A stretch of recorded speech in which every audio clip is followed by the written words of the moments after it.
Hello friends, welcome back my YouTube channel.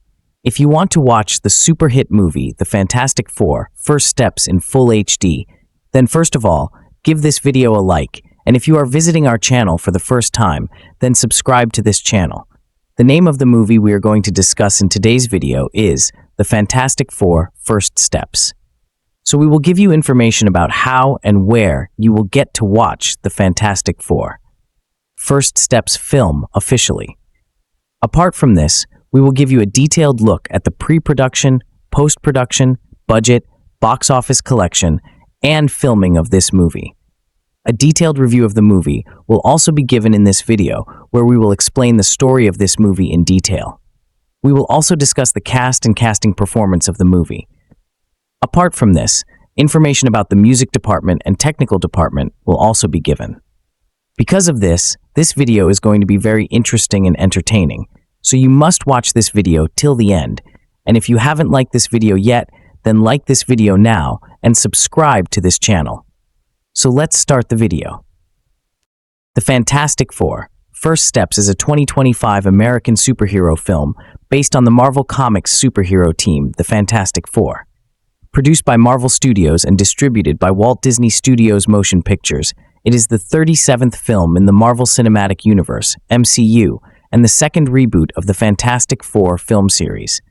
The film was directed by Matt Shakman from a screenplay by Josh Friedman, Eric Pearson, and the team of Jeff Kaplan and Ian Springer.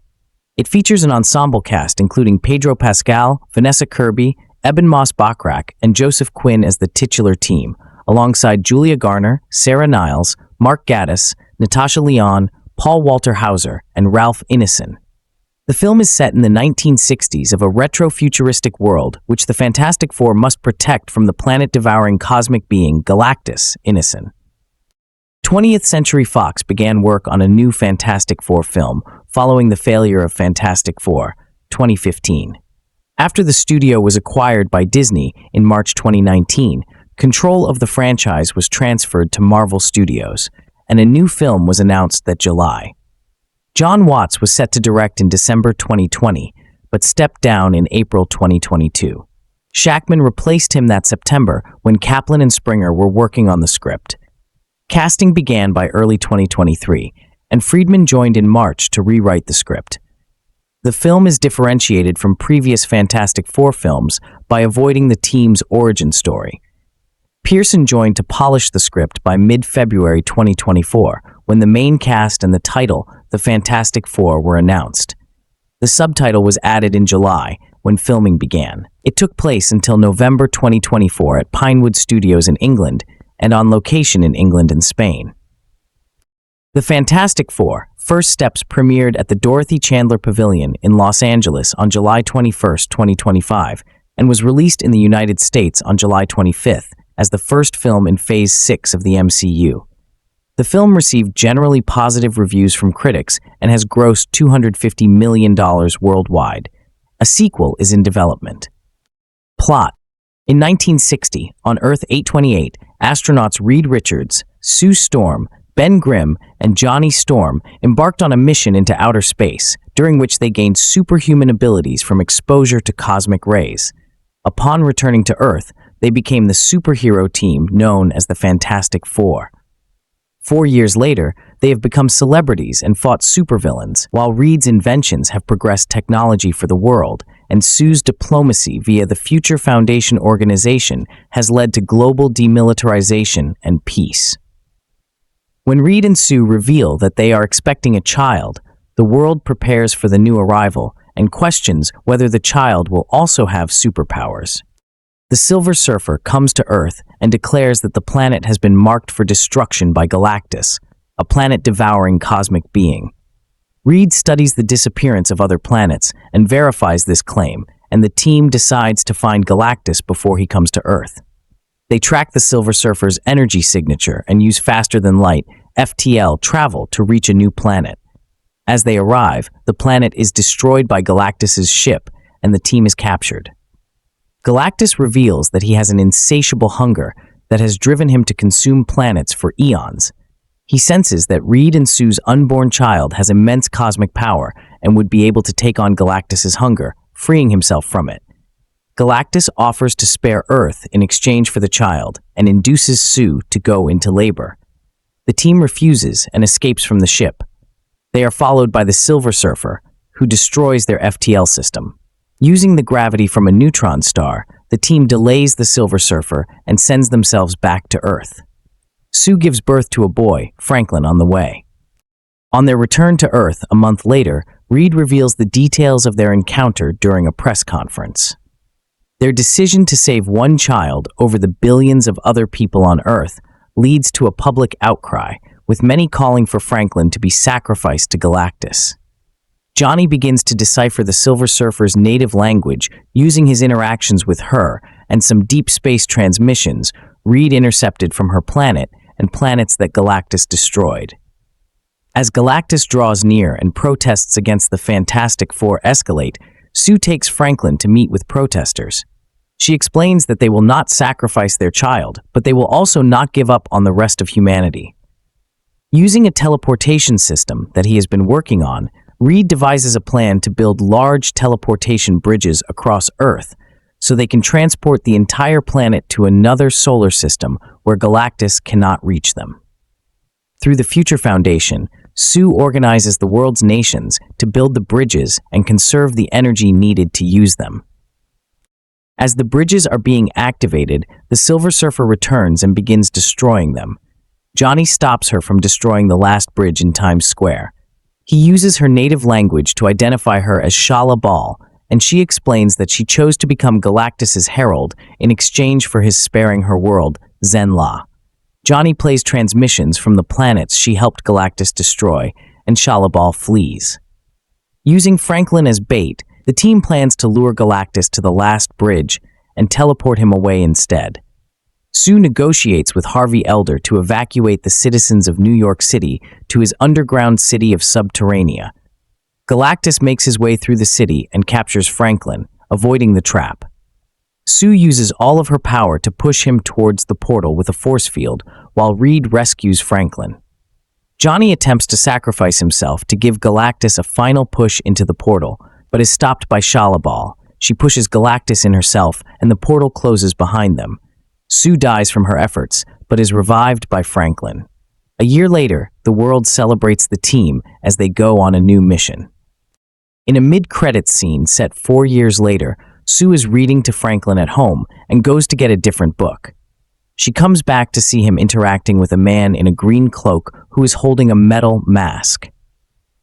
Cast a highly intelligent scientist and the leader of the Fantastic Four who can stretch any part of his body to great lengths. Director Matt Shakman described Reed as the most scientifically intelligent person on the planet and a combination of Steve Jobs, Albert Einstein, and Robert Moses. Pascal said it was Reed's mind that was most important to him, rather than the character's physicality, and he considered the brilliance of an octopus when approaching the character. He also noted that he drew inspiration from many of the iterations of Reed from the comics, as opposed to previous portrayals of the character such as Eoin Gruffud and Miles Teller in past Fantastic Four films. And John Krasinski in the Marvel Cinematic Universe, MCU, film Doctor Strange in the Multiverse of Madness, 2022. Shakman said that, despite the character of Reed being the hardest to cast, he found Pascal to be the best choice, in part due to having a long-standing relationship working together in film, and that it was fated in the stars to work together on first steps. Vanessa Kirby as Sue Storm, Invisible Woman, Reed's pregnant wife, Johnny's older sister, and a member of the Fantastic Four who can generate force fields and turn invisible. She is the founder of the Future Foundation, which has achieved global demilitarization and peace. Shakman described Sue as the most emotionally intelligent person on the planet. Kirby enjoyed synthesizing the various comic portrayals of Sue into her version of the character, focusing on motherhood as the through line. The actress said she was obsessed with the comics run, where Sue takes on the negative persona, Malice, and she included elements of that version in her portrayal so Sue would not be the stereotype of a goody, sweet mother. Ebon Moss-Bachrach as Ben Grimm the Thing, Reed's best friend, a former astronaut, and a member of the Fantastic Four whose skin has been transformed into a layer of orange rock, granting him superhuman strength and durability. Moss-Bachrach found comparisons between Ben and his character Richie Jaramovich in the series The Bear, 2022 present, noting both were deeply loyal people and fighters with a fierce sense of code, morality, and family. Moss-Bachrach portrays the Thing through motion capture and computer-generated imagery, CGI, rather than prosthetic makeup, and discussed that process with Mark Ruffalo, who portrays the Hulk in the MCU using the same technology.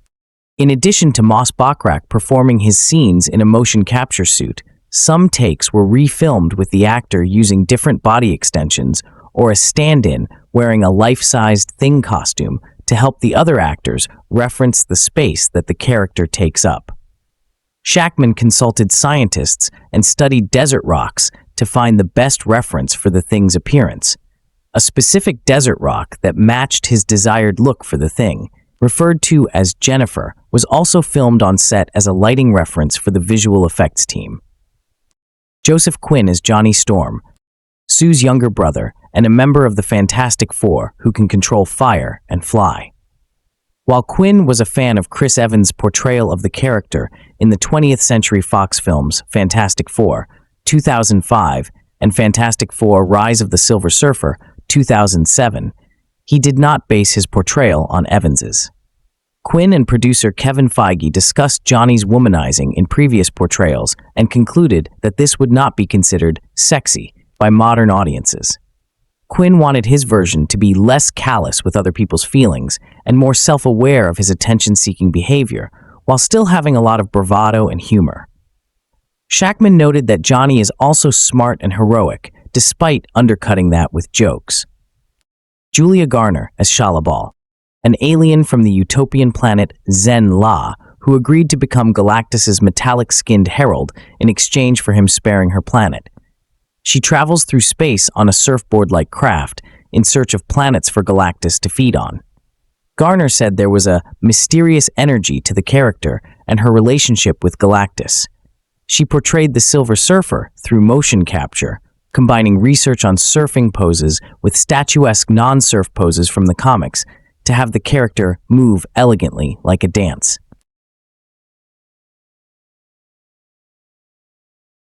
Mark Gatiss as Ted Gilbert, the host of a popular talk show called The Ted Gilbert Show. Natasha Lyonne as Rachel Rosman, a schoolteacher and Ben's love interest. Paul Walter Hauser as Harvey Elder Moleman, a former enemy turned ally of the Fantastic Four and the human ruler of Subterranea, an underground society whose inhabitants refer to themselves as Moloids. Shakman compared Elder to a leader of a labor union with humanity and a focus on community and taking care of his people.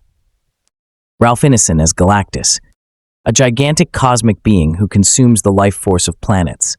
Galactus is the sole survivor of a dead universe that existed before the creation of Earth 828. Shakman called him a humongous, 14-billion-year-old, planet-devouring cosmic vampire. Ineson did not think Galactus was evil, calling him a god of sorts, and a big, planet-eating guy, simply doing what a big, planet-eating guy does. The actor spent time ruminating at the top of tall buildings to prepare for the role. Feige loved the introduction of Galactus in the comics and had long wanted to use him. Ineson stated that Galactus does not care about a planet's life since it's his food, only sparing them if there is something that interests him there. Feige shared a clip of the character from the video game Fortnite Battle Royale 2017 as a reference for how he should be portrayed. The film uses a comic book accurate design, in contrast with the cloud-like design in Rise of the Silver Surfer. Galactus's purple and blue armor was built for Ineson to wear, as it was important to Shakman that someone was embodying the part. Ineson had a support crew to keep him cool between takes because of the armor, which was also intended to aid the motion capture process. Additionally, Matthew Wood voices the Fantastic Four's robot companion HER/E, humanoid experimental robot B-type integrated electronics, who generally serves as Reed's assistant. Shakman said 8 is charming, adorable, slightly put upon, and invaluable to the team. Ada Scott and several other babies portray Franklin Richards, the superpowered newborn son of Reed and Sue, while Shakman's daughter Maisie appears as a child Johnny saves. Alex Hyde White, Rebecca Staub, Jay Underwood, and Michael Bailey Smith, who portrayed the titular team in the unreleased 1994 film The Fantastic Four, make cameo appearances. Hyde White and Staub play television journalists, Underwood and Smith play power plant workers who salute Johnny, and all four appear together as civilians thanking the Fantastic Four. Robert Downey Jr. makes an uncredited cameo appearance in the mid-credits scene as Victor Von Doom. Dr. Doom. His face is not seen, but Kirby confirmed that Downey filmed the scene during production of the film Avengers Doomsday 2026. Production. Background. After the critical and commercial failure of 20th Century Fox's 2015 film Fantastic Four, co-written and directed by Josh Trank, and based on the Marvel Comics superhero team The Fantastic Four, Fox began looking at new directions to take the franchise. Having also produced two earlier Fantastic Four films directed by Tim Story a decade prior, the studio did not want to just make another Fantastic Four film. By June 2017, Seth Grahame-Smith was writing a new film that would shift focus to Franklin and Valeria Richards, the children of the original Fantastic Four leaders, Reed Richards, Mr. Fantastic, and Sue Storm, Invisible Woman.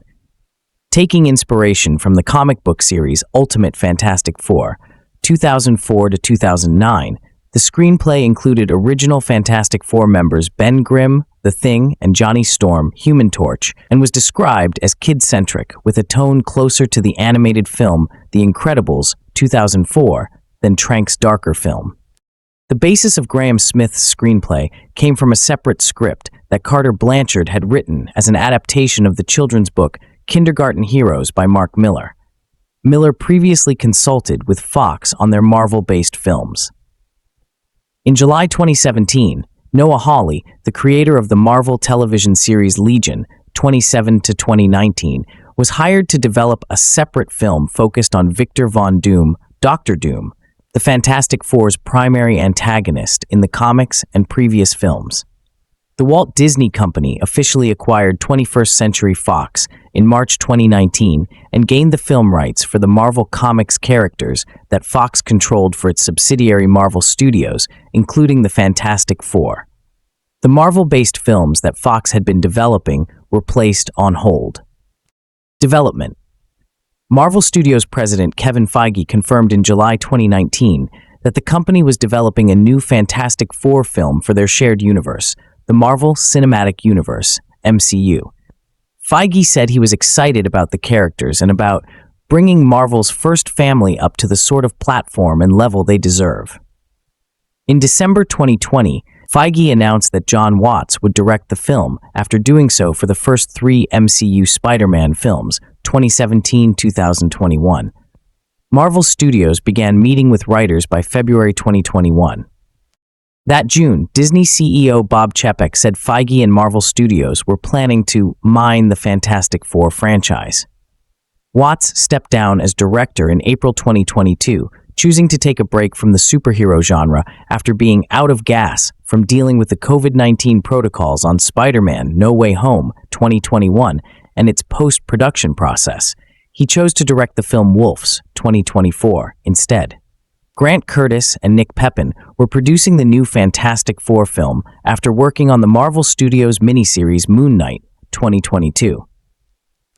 John Krasinski portrays Reed Richards, Mr. Fantastic, in the MCU film Doctor Strange in the Multiverse of Madness 2022. Krasinski had been a popular suggestion for the role among fans for some time, and rumors that he had been cast as Reed had especially circulated since confirmation of the new film's development. The version of the character that he plays in Multiverse of Madness is from Earth 838, an alternate universe to the main MCU, and is a member of the Illuminati.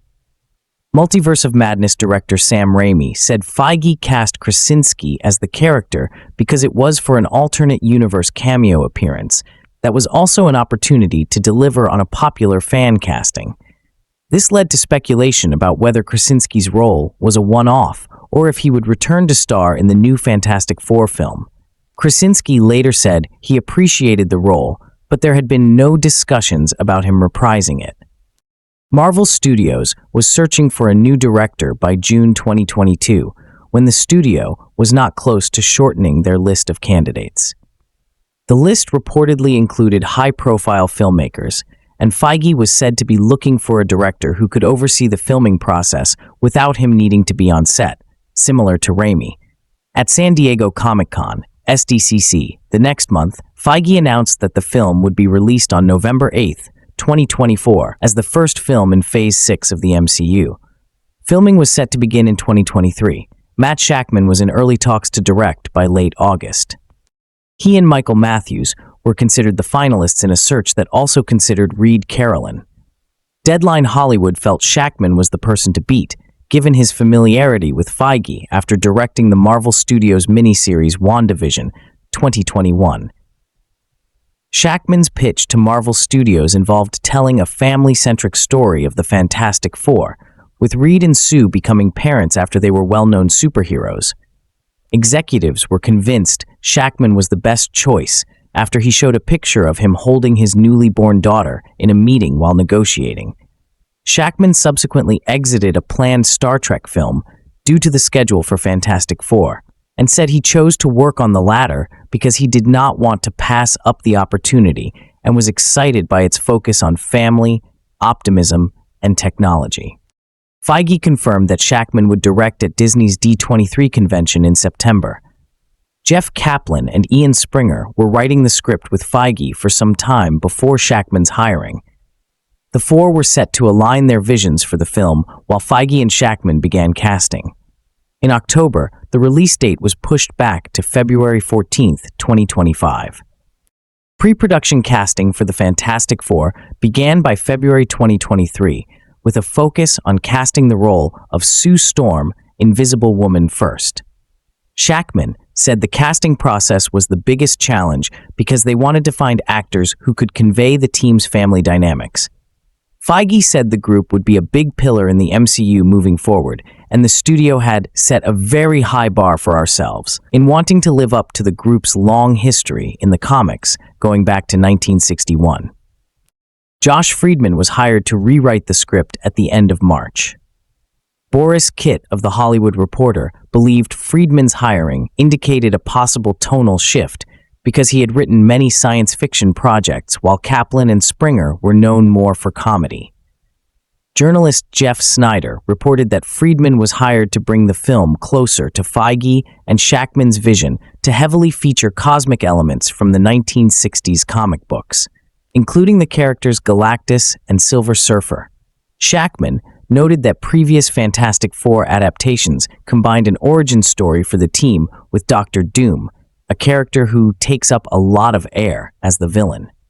By avoiding a retelling of the origin story, the film begins 4 years after the team gains their powers, and using Galactus as the antagonist, he felt they were bringing a fresh perspective to the film. Feige said the decision to avoid retelling the origin story was similar to how the MCU introduced Peter Parker Spider-Man without retelling his well-known origin story. Snyder reported that Victor Von Doom, Dr. Doom, could have a small role, such as an appearance in a post-credits scene, and Marvel Studios wanted a major star to play the character. By the start of the 2023 Writers Guild of America strike in May, filming was planned to begin in January 2024 in London. Snyder reported that Marvel Studios wanted Adam Driver and Emma Stone to portray Reed and Sue, but they both declined offers in part because the studio did not want to pay the high salaries they asked for. Snyder said Feige wanted to contain the studio's talent spending.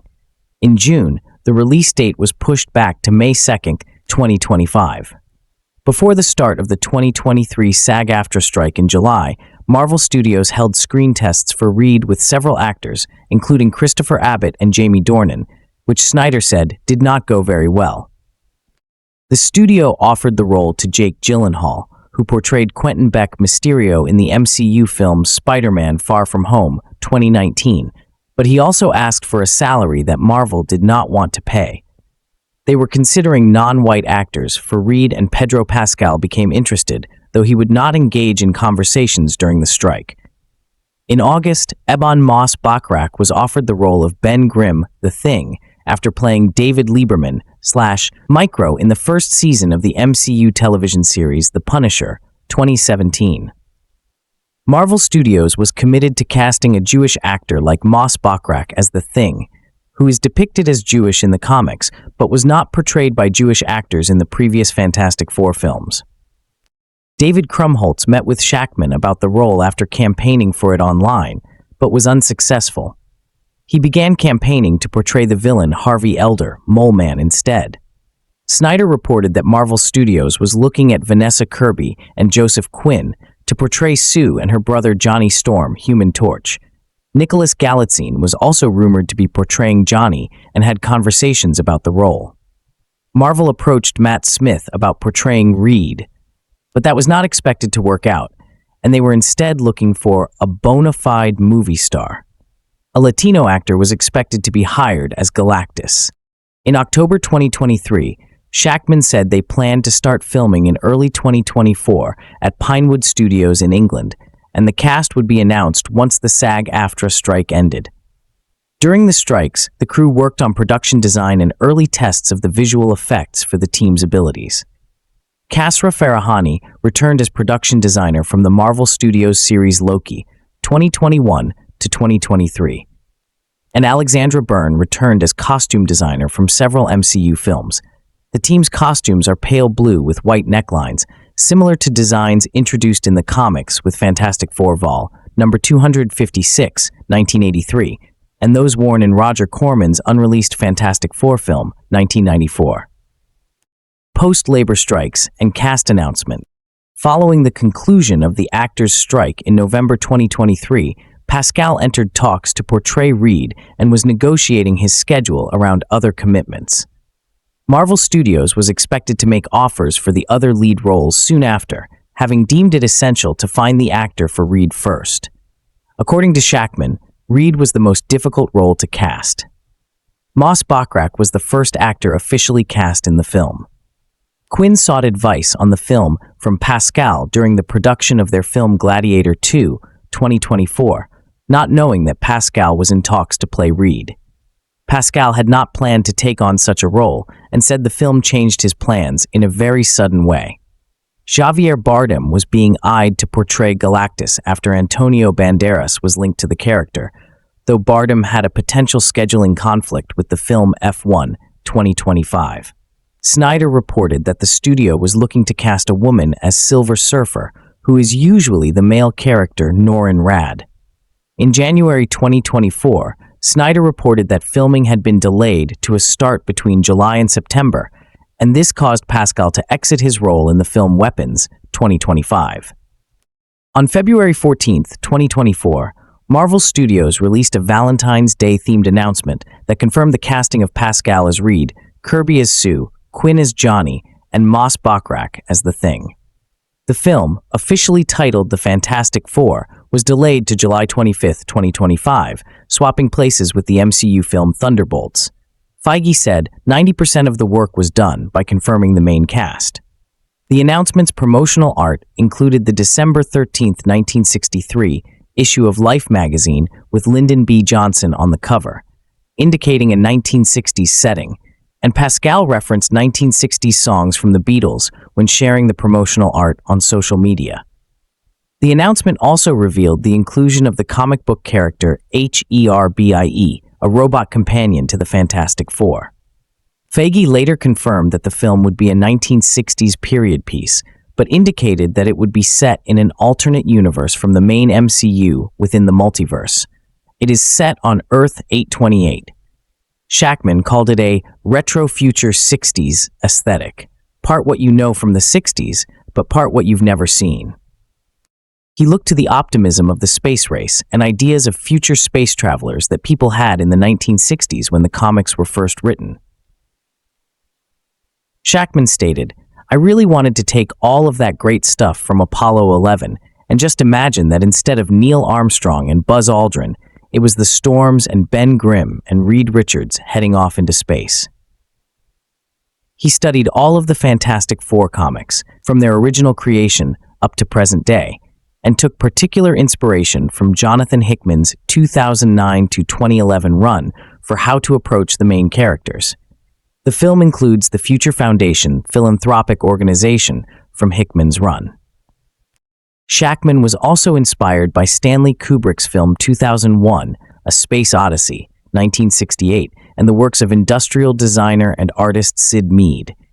He said his work on the television series It's Always Sunny in Philadelphia, 2005 present, helped inform his approach to the film's playfulness, collaboration, and improvisation.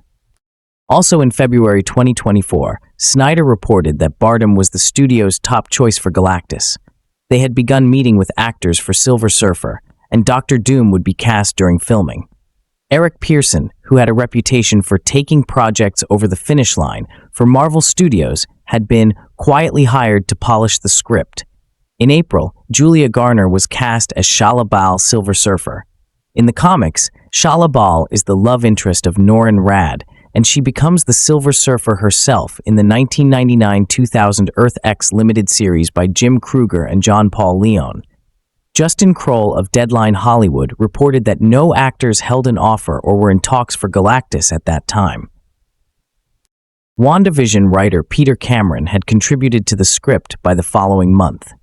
Several actors joined the cast in May, including Paul Walter Hauser, who was cast as Harvey Elder, Mole Man, reportedly for a sequence at the beginning of the film.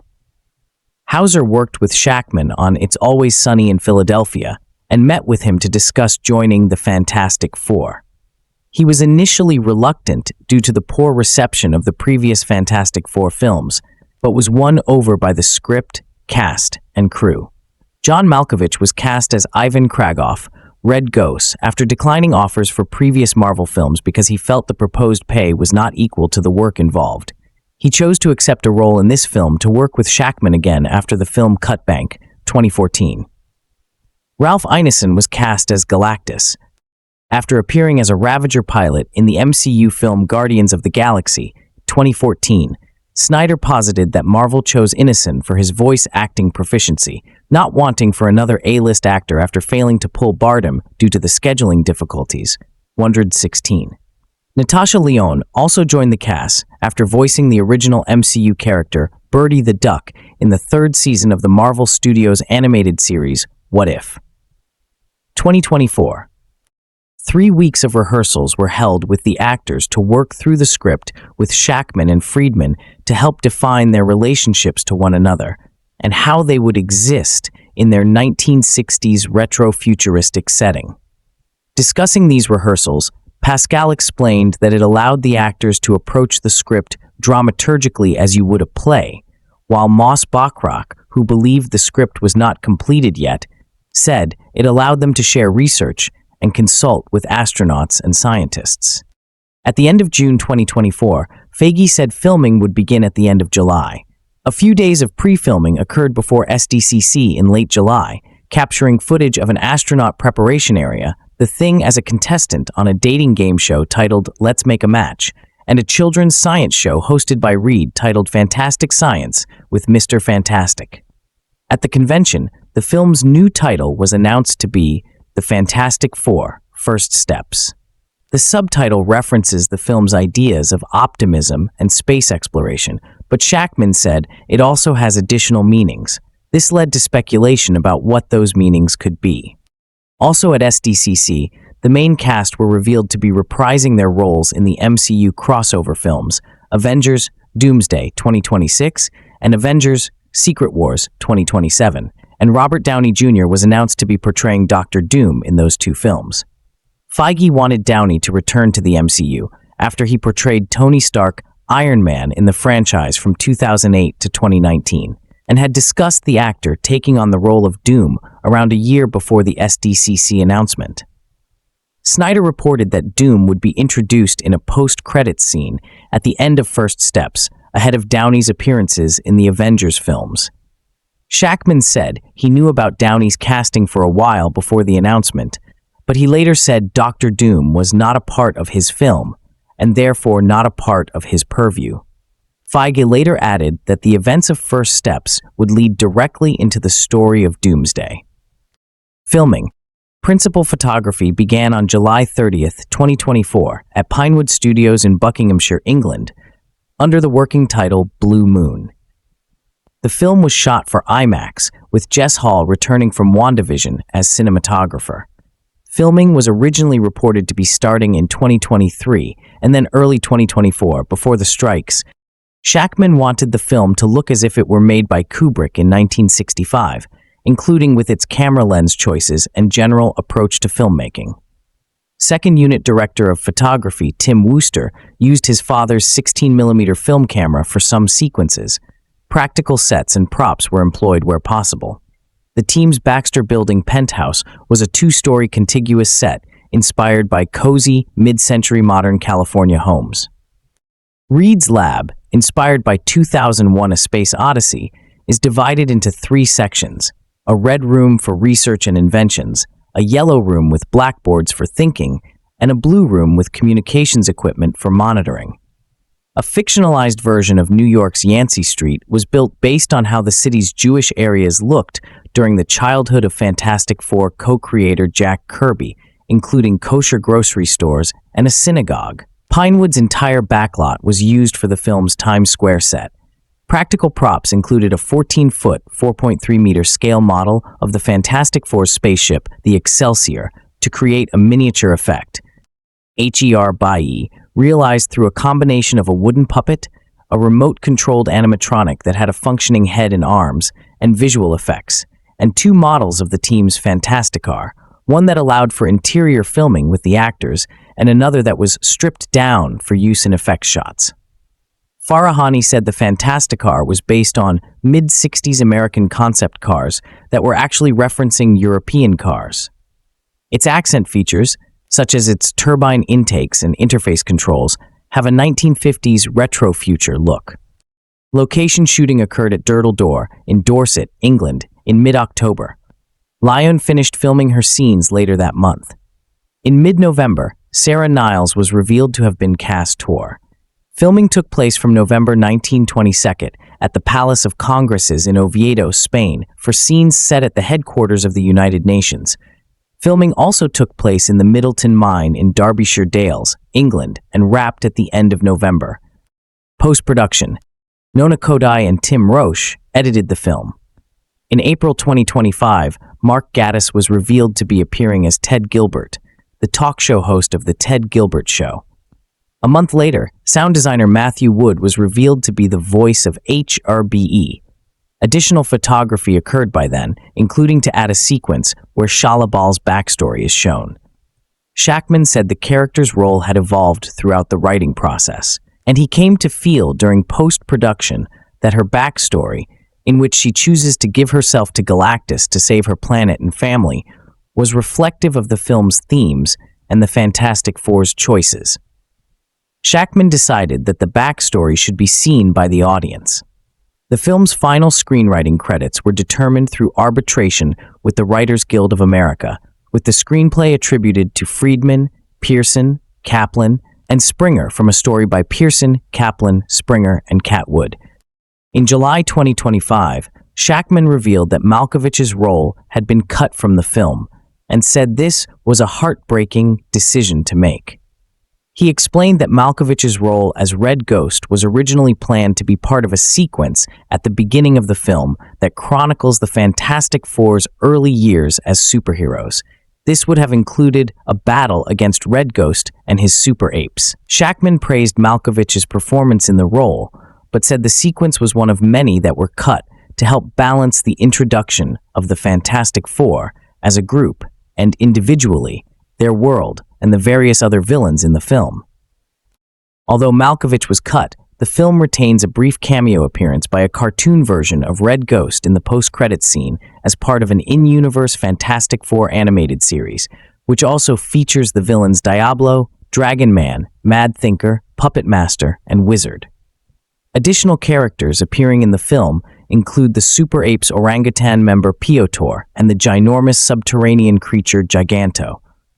Leading up to the film's release, several actors' roles were revealed, including infant actor Ada Scott as Reed and Sue's superpowered newborn son, Franklin Richards.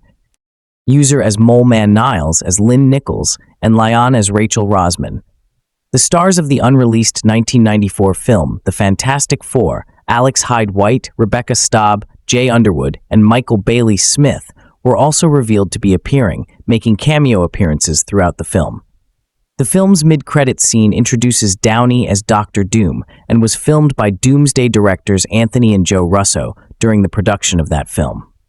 Shakman said the Russos visited the sets for first steps during its production and watched scenes from the film, as they wanted to familiarize themselves with the Fantastic Four and the other characters so they could treat them well, do right by them, in Doomsday. Scott Stockdike served as the visual effects supervisor, with visual effects provided by Industrial Light and Magic, Framestore, Sony Pictures Imageworks, Digital Domain, Rise FX, and Wata FX. Music. Main article, The Fantastic Four First Steps. Michael Giacchino was announced to be composing the score in July 2024, after scoring various MCU projects, and his music for The Fantastic Four and Galactus was previewed during a drone show at SDCC that month. His main Fantastic Four theme was played in full at the D23 convention in August during a Music of Marvel Studios panel that Giacchino moderated, and at the Hollywood Bowl later that month as part of Marvel Studios' Infinity Saga concert experience. Mike Rowe of The Rap called the theme a jaunty vibe that blends a dreamy sense with future-looking heroic optimism, along with elements that echo the sounds you might expect from a film featuring, say, a space launch. He likened it to the score of the MCU film Ant-Man, 2015. The theme was released as a digital download single from Hollywood Records and Marvel Music on June 5, 2025, and was made available as a 7-inch vinyl along with Let Us Be Devoured, written and performed by Andrea Datzman on July 25th. Giacchino's full score was released digitally on July 18th, 2025. Marketing. On April 4th, 2024, known as 4 to 4 Day, Marvel Studios released a teaser poster featuring the Human Torch creating the Fantastic Four symbol. A link was included that led to a 404 error page featuring HERBIE, with an embedded QR code leading to a future Foundation-themed page with a list of Fantastic Four comics to read on Marvel Unlimited, Fantastic Four Vol. 1 No. 1, 1961, the team's first appearance. Fantastic Four Vol. 1 No. 48 to 50, 1966, known as the Galactus Trilogy, and featuring the first appearances of Galactus and Silver Surfer, and Fantastic Four Life Story No. 1, 2021, which is set in the 1960s.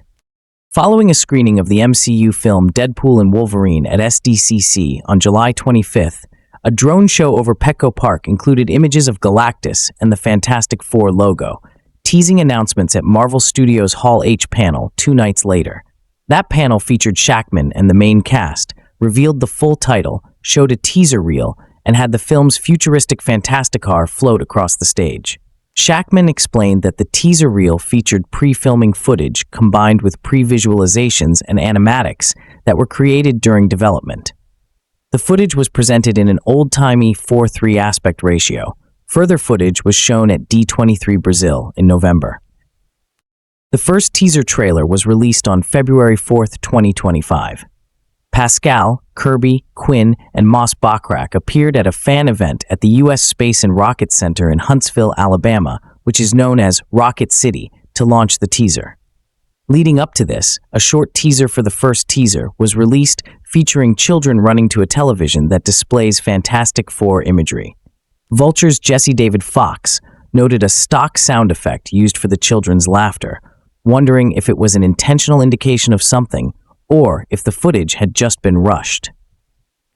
Kotaku's Zach Zweisen likened the widely used sound effect, which had originally been recorded for the film Indiana Jones and the Temple of Doom, 1984, to the Wilhelm scream sound effect. He was confused why it was used twice in such a short clip. Discussing the full teaser, Ben Travis at Empire felt the film was on the right track, appreciating the tone and style as well as different references to the comics. Several commentators noted that all of the Fantastic Four's powers are seen except for Reed's stretching abilities. A scene of the Thing cooking with HRBIE was highlighted by commentators who compared it to Moss-Bachrach's role as Chef Richie Jaramovich in the series The Bear, 2022 present. The teaser was viewed 202 million times in its first 24 hours, the third best for a Marvel Studios trailer after those for Deadpool and Wolverine, 365 mem, and 2021's Spider-Man No Way Home, 355 mem. It became the top trending video on YouTube, and a live stream of the teaser's launch became Marvel's most viewed ever. Alongside the teaser, Marvel also released several posters featuring the tagline, "Prepare for launch." One of these was criticized by some who believed it was created with artificial intelligence, AI, pointing to a woman's face seemingly being used multiple times and hands that appear to have the wrong number of fingers. Marvel denied that AI was used, and other commentators suggested these issues could be the result of poor photoshopping. IMAX screenings for the MCU film Captain America: Brave New World, released later in February, featured a First Steps-themed countdown. Footage was shown at the 2025 CinemaCon, which gave a first look at Garner's Silver Surfer and revealed that Sue and Reed are expecting a child in the film. Sydney Buxbaum at Entertainment Weekly said Sue being pregnant gave new meaning to the film's title. When the subtitle was originally announced, Jenna Anderson at comicbook.com theorized First Steps could refer to the first steps of a child, indicating the film would see the introduction of either of Reed and Sue's children, Franklin and Valeria Richards. Both were not seen in the previous Fantastic Four films. The CinemaCon footage was not released online, despite speculation that a full trailer could be released on April 4, 2025. Instead, a new, retro-styled poster featuring silhouettes of the Fantastic Four was released on that day, alongside an Empire feature that revealed new details about the film. The CinemaCon footage was subsequently released as a trailer on April 17th. Michael Kripe at IGN said the trailer had more action than the teaser, including a first look at Reed's stretching abilities. Commentators also noted the focus on Garner's Silver Surfer. At the end of April, Marvel Comics and Marvel Studios announced a tie-in one-shot titled The Fantastic Four: First Steps, which was released on July 9th. It was written by Matt Fraction and drawn by Mark Buckingham, with cover art by Phil Noto. Marvel Comics worked with the film's creative team to ensure the comic matched the film's style and tone, and the comics team visited the set during filming.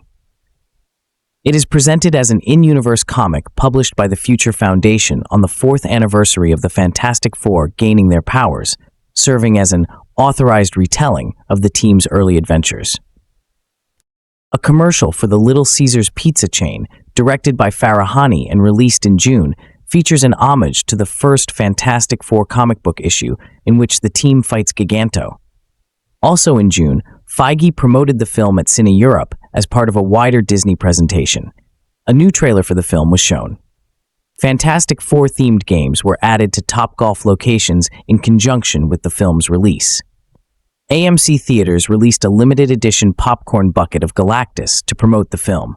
The container can hold 9 liters, 2.37 gallons of popcorn, and earned a Guinness World Record for the largest popcorn container commercially available. Release: The Fantastic Four: First Steps had its world premiere at the Dorothy Chandler Pavilion in Los Angeles on July 21, 2025. The premiere was live-streamed on Disney+, a first for a Disney premiere, featuring interviews with the cast and creatives, along with an exclusive sneak peek at the film, with a replay available following the live stream. The premiere also featured a performance of Michael Giacchino's Marvel Studios logo fanfare and an orchestral suite of selections from the score by a large orchestra and chorus, live on stage, preceding the film. The film was released in the United States on July 25th in IMAX, ScreenX, and 4DX. It was previously scheduled for November 8th, 2024, February 14th, 2025, and May 2nd, 2025.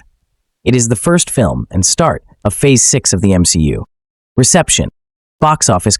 As of July 30th, 2025, The Fantastic Four: First Steps has grossed $150.9 million in the United States and Canada and $99.1 million in other territories for a worldwide total of $250 million.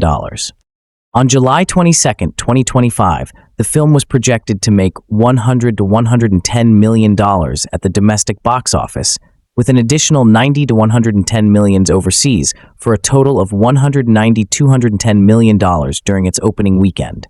The film made $24.4 million in Thursday night previews, the biggest preview box office of 2025, surpassing that of Superman, which had been released 2 weeks earlier. It collected $57 million on its first day, ranking below a Minecraft movie as the second highest opening day for a 2025 film. The film would end up debuting to $107.6 million at the domestic box office, topping the box office ahead of expectations, and a total of $216.7 million globally. Critical response. On review aggregator Rotten Tomatoes, 86% of 355 critics gave the film a positive review. The site's critics' consensus reads, benefiting from rock-solid cast chemistry and clad in appealingly retro 1960s design, this crack at the Fantastic Four does Marvel's first family justice. Metacritic summarized the critical response as generally favorable, based on a weighted average score of 65 out of 100 from 54 critics. Audiences polled by CinemaScore gave the film an average grade of A on an A+ to F scale. Variety felt that the film, foregoing the origin story and taking place in the midst of the team as active heroes, was a strong suit. The Guardian's Peter Bradshaw wrote it, hangs together as an entertaining spectacle in its own innocent self-enclosed universe of fantasy wackiness, writing the production design was hallucinatory in its 1960s aesthetic, and said it kept the superhero genre aloft. The Hollywood Reporter's David Rooney similarly praised the 60s vibe, feeling Giacchino's orchestral score, the production design, and costuming were complementary. Rooney felt that Moss-Bachrach portrayed warmth and sensitivity behind his motion capture character, and wrote of Garner's commanding portrayal of an icy to sorrowful character arc. The Fantastic Four, First Steps, is a curious hybrid, part Jetsons fever dream, part nuclear family therapy session, part cosmic horror birthing video. It ditches Marvel's usual franchise flat-pack assembly for something weirder, warmer, and vastly more self-contained. A superhero movie that unfolds like a retro sci-fi bedtime story, then ends with a glowing new mum hurling an invasive space god into a bin bag full of stars. This is a Fantastic Four movie that finally figures out why the team works. Not because they're the strongest or the smartest, but because they're messy, human, and weirdly functional in the face of total annihilation. Yes, the fate of this gloriously future retro version of Earth, 828, is at stake. Yes, someone gives birth to a child that, at least in the comics, is basically a deity. But the thing you'll remember is the squabbling, the love, and the actual screen chemistry. It's not flawless. The midsection wanders like it's looking for a post-credits tease that never arrives, but for long stretches, it plays like the best origins movie Marvel has made in years. A superhero film with heart, smarts, and bonkers space data. Here's what makes it tick. One of the greatest things about First Steps is how refreshingly normal it feels to watch a Marvel film with a beginning, middle, and end. No portals to Phase 7, no Hulk cameo to remind you that everything's connected and that the entire movie might well end up as just emotional scaffolding for a Disney Plus series about Ant-Man's aunt. Just 4 people, one suspiciously powered infant, and retro-futurist weirdness. Would you agree that Marvel's decision to set the film in an alternate universe where extraterrestrial space travel and flying car technology has somehow been achieved by the 1960s has paid off in spades? It certainly adds Apollo-era color and chrome-plated optimism to an episode that could easily have been just another murky slab of multiversal franchise soup. Most importantly, though, director Matt Shakman delivers a Fantastic Four who actually, finally, deserve the moniker of Marvel's first family. Reed Richards is a man so pathologically rational he sees parenthood as a physics problem. Johnny Storm is a flame-powered himbo who somehow still nails the movie's major emotional beats. Sue Storm is the stabilizing force of the group, and Benjamin Grimm is a sad slab of sentient gravel who delivers the film's most moving lines through a mouthful of misery and granite-hard Brooklyn stoicism. All basic stuff, you might think, but something that no one has even got close to achieving before with this particular superhero team. Previous attempts to bring Marvel's first family to the big screen always seemed to give us an invisible woman who spent most of the movie reacting to male genius or bickering with her brother. By contrast, Vanessa Kirby's version announces herself as a major force, a superhero capable of taking on Galactus, tempering Reed's more unhinged techno-savior spirals, and holding the emotional center of the team. She's not sidelined or fridged while the boys save the world. She's proactive, pragmatic, and crucial to the team's survival. It's Storm's force-fielded stand against the oncoming Godstorm that ultimately tips the balance, not Reed's madcap equations or Ben's giant rocky fists. One of the strangest and weirdly most moving aspects of First Steps is the way it frames the reality of Sue's pregnancy and baby Franklin Richardson's impending birth, not just as a plot device, but as a full-blown meditation on the terror of newfound parental responsibility. Mr. Fantastic and the Invisible Woman are far from the first parents trying to understand the scary implications of raising something they can barely comprehend. All mums and dads know that the universe is about to change forever. The difference this time, as we know from the comics, is that the little bundle of joy in question isn't just a baby. He's a cooing, gurgling, multiversal reset button in the shape of a very small god. The movie doesn't oversell this shift with soft-focus sentiment. There are no cheesy monologues about motherhood, no slow-motion cradle shot. But what it does capture, with more resonance than most Marvel films manage, is the panic, awe, and overwhelming love that comes with the arrival of something entirely new. Would you agree that the studio has seriously upped its supervillain game this time around? Julia Garner's Shalabal is spellbinding as a chrome-faced angel of annihilation. She glides into view like a brushed steel omen. And then there's her gargantuan boss, Galactus. Less a villain, more a celestial extinction event. How do you counter something so vast, so ancient, and so cosmically indifferent that it makes human fear feel like background noise? While Thanos committed mass murder with the cold, binary efficiency of a guy solving an overcrowded bus schedule, Galactus doesn't even bother with motive. He isn't evil, he's entropy in a helmet, a planetary digestive system with vague opinions on balance.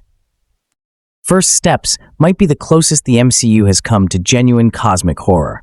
Not just a threat that's big and powerful, but something unmistakably Lovecraftian, eerily unknowable, disturbingly inscrutable, and fundamentally indifferent, like being judged by a black hole. It was probably inevitable that the only way to defeat the Devourer of Worlds was to chuck him through a portal into who knows where and make him, at least temporarily, somebody else's problem. But how long before he comes back hungry to turn Avengers Doomsday into the comic book movie equivalent of La Grande Bouffe? It's clear from the way Reed describes his son in First Steps that this baby might be just as powerful on screen as he is in print. If he's able to bring his mother back to life after her brush with Galactus, might he also be capable of creating entirely new worlds and breaking down the boundaries between different universes using just the power of his mind? He certainly can in the comics. Is that why Doctor Doom appears to be so interested in the mid-credits scene, set 4 years after the events of the film? He doesn't say a word, but the way he watches the child, now a toddler, suggests malevolent intent.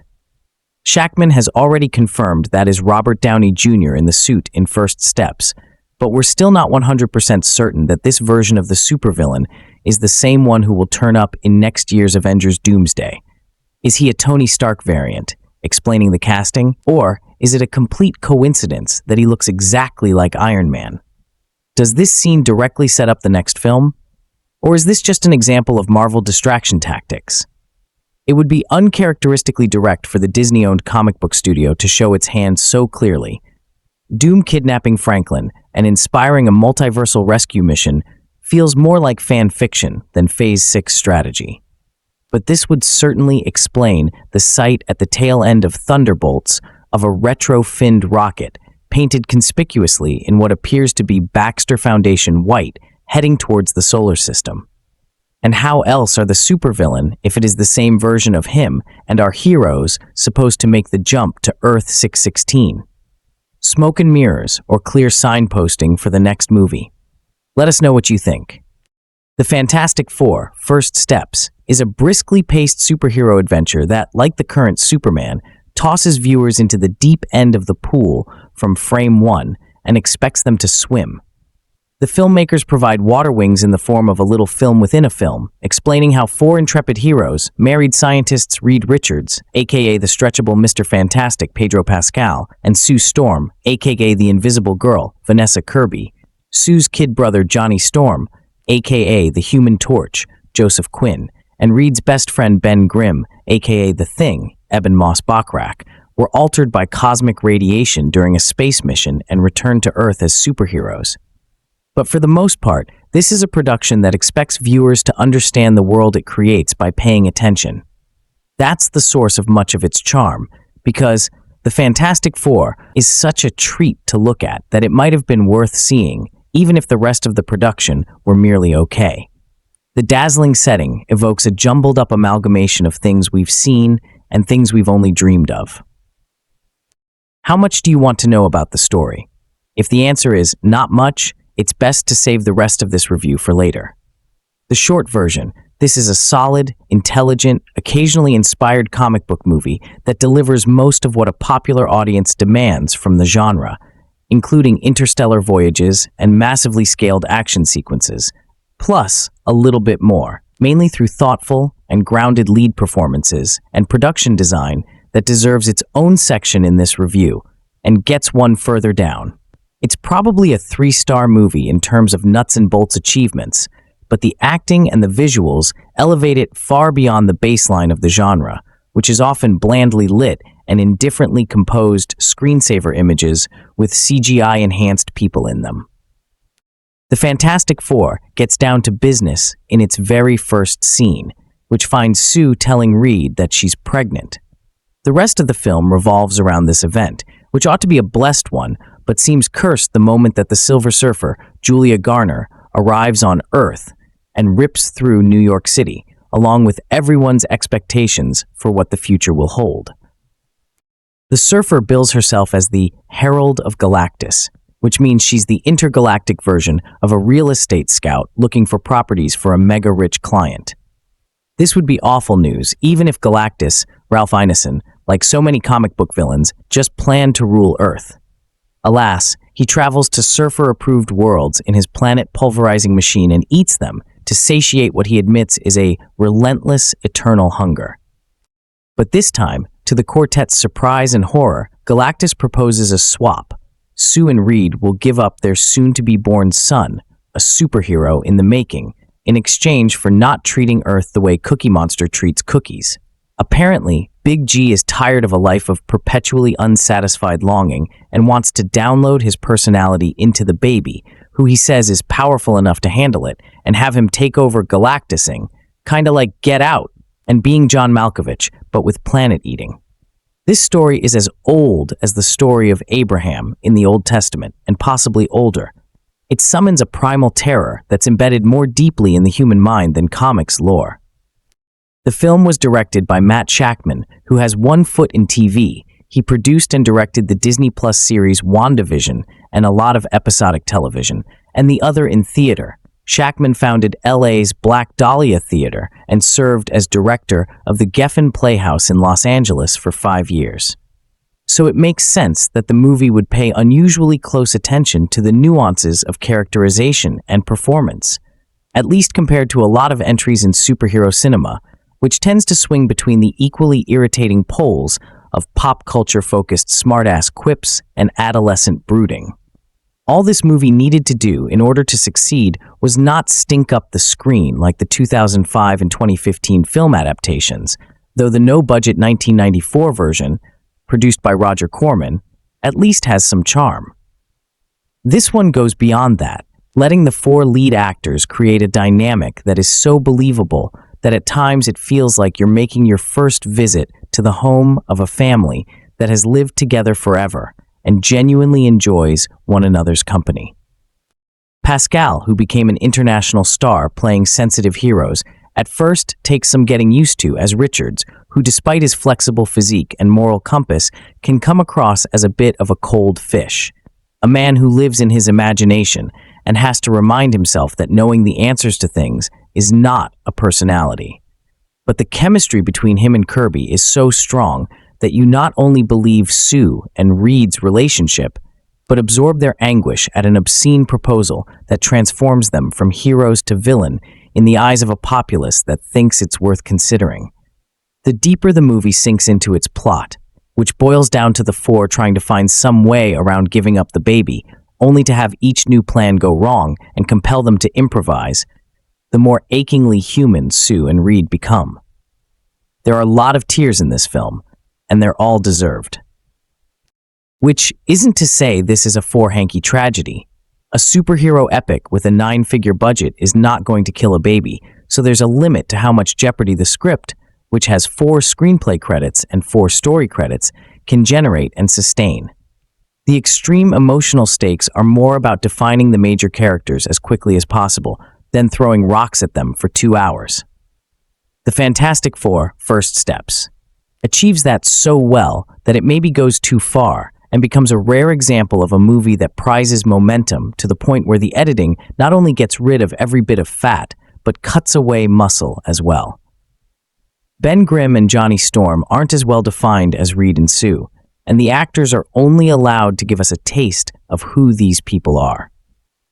Despite that, Quinn is convincing as an impetuous and somewhat insecure younger man who is literally a hotshot but has more brains than he's given credit for, while Moss-Bachrach's Ben Grimm lumbers away with the movie.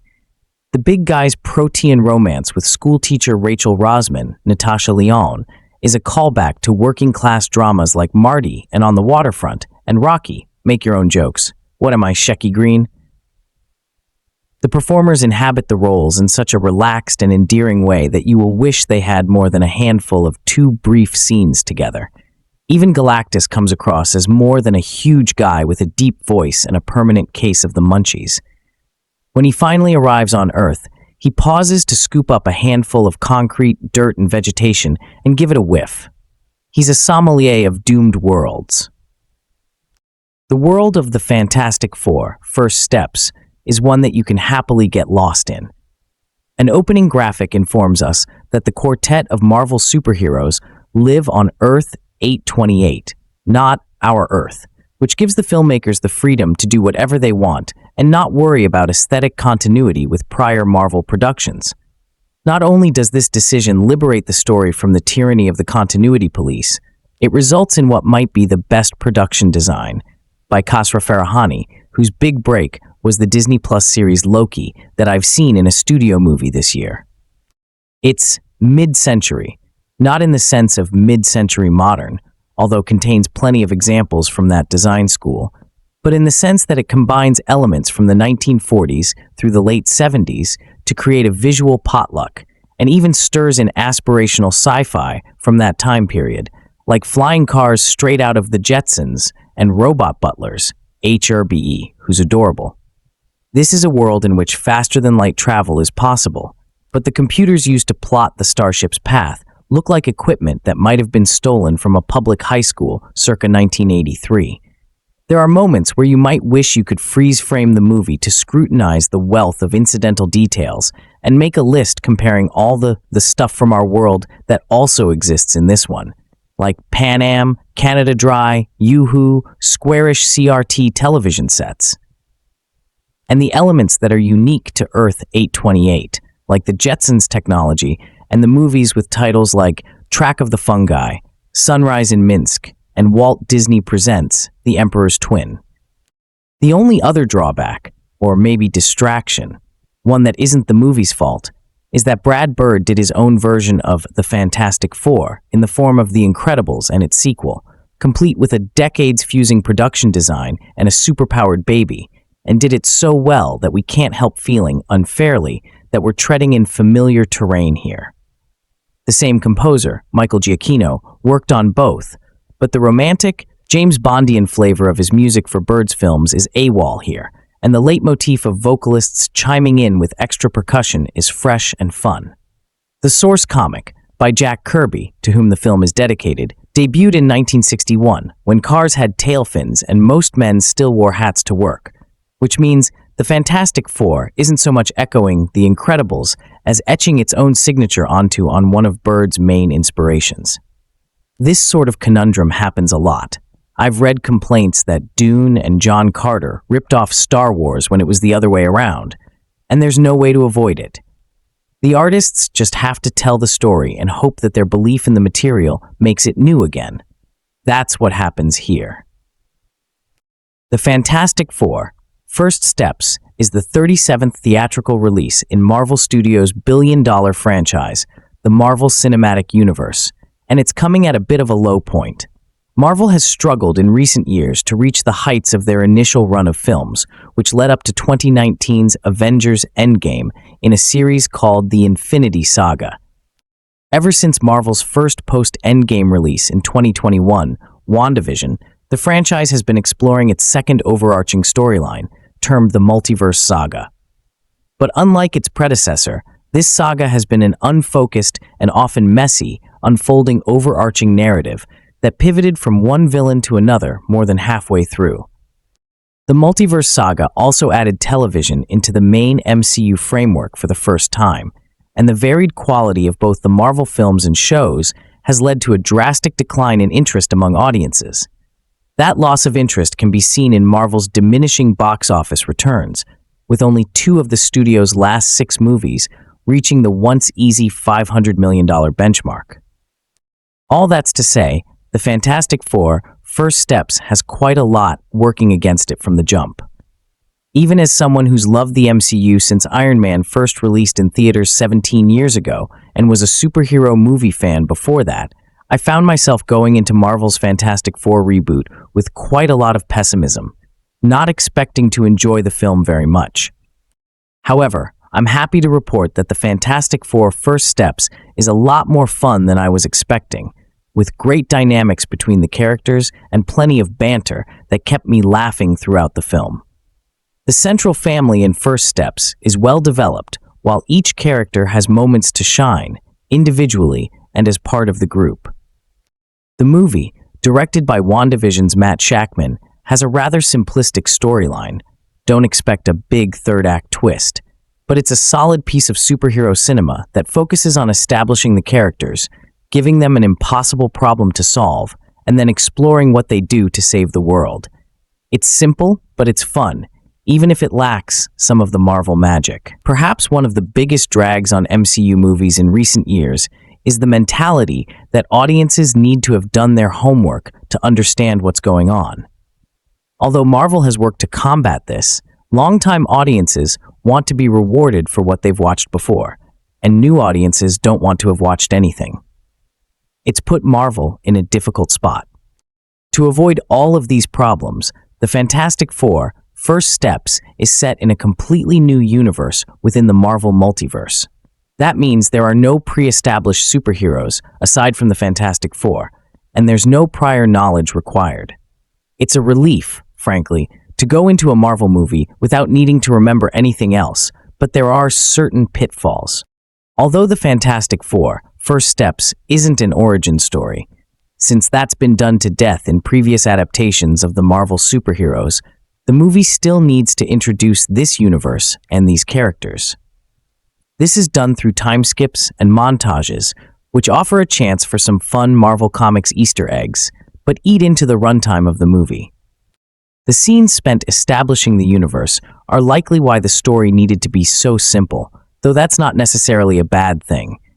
Superhero movies don't need to be overly intricate to be enjoyable, and the Fantastic Four: First Steps manages to be perfectly entertaining without too much overcomplication. I don't think the Fantastic Four: First Steps would work nearly as well as it does without the cast at the heart of it. Pedro Pascal and Vanessa Kirby anchor Marvel's first family as Reed Richards and Sue Storm, but Ebon Moss-Bachrach and Joseph Quinn as Ben Grimm and Johnny Storm are just as integral to the enjoyable dynamic of the group. It's astonishing how much depth Pascal brings to Reed, a character who has a great deal of intellect but isn't always the best at navigating emotions. There's a warmth to him that balances the cold way he sees the world, and it makes for an almost heartbreaking character, something I didn't know I'd see in a Marvel movie hero. However, I cannot overstate how much of a powerhouse Kirby is as Sue. There is a speech Sue delivers to a group of New Yorkers about family that genuinely brought tears to my eyes and touched my heart.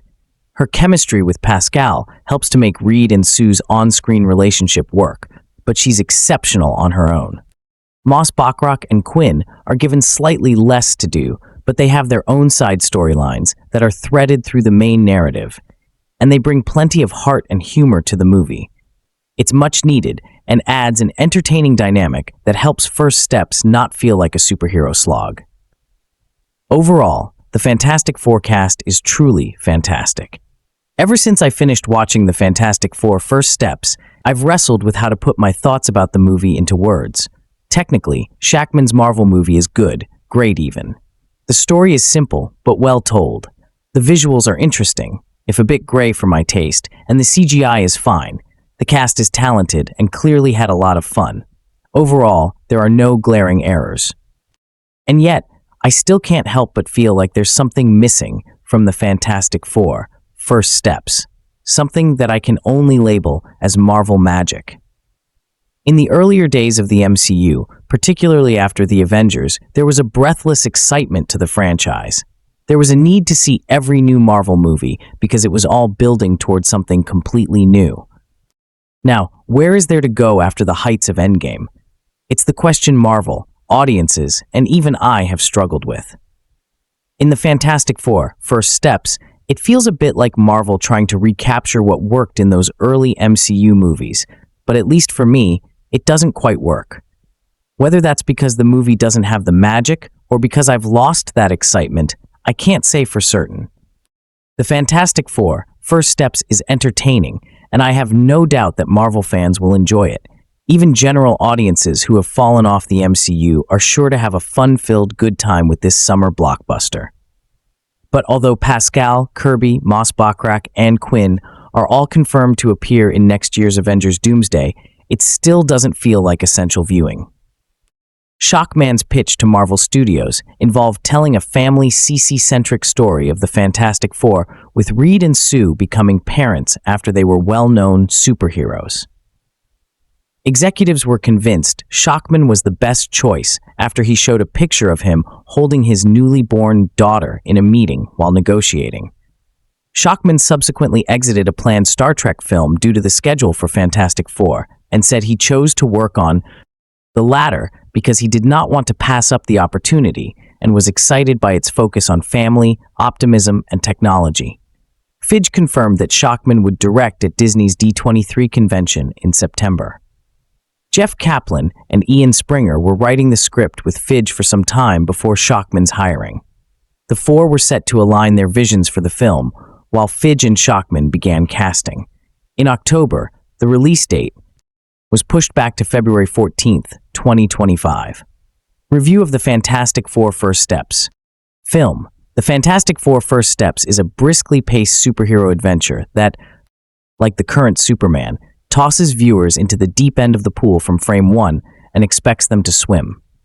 The filmmakers provide water wings in the form of a little film within a film, explaining how four intrepid heroes married scientists Reed Richards, aka the stretchable Mr. Fantastic, Pedro Pascal and Sue Storm, aka the Invisible Girl, Vanessa Kirby, Sue's kid brother, Johnny Storm, aka the Human Torch, Joseph Quinn, and Reed's best friend Ben Grimm, aka the Thing, Ebon Moss-Bachrach, were altered by cosmic radiation during Nacht, a space mission, and returned to Earth as superheroes.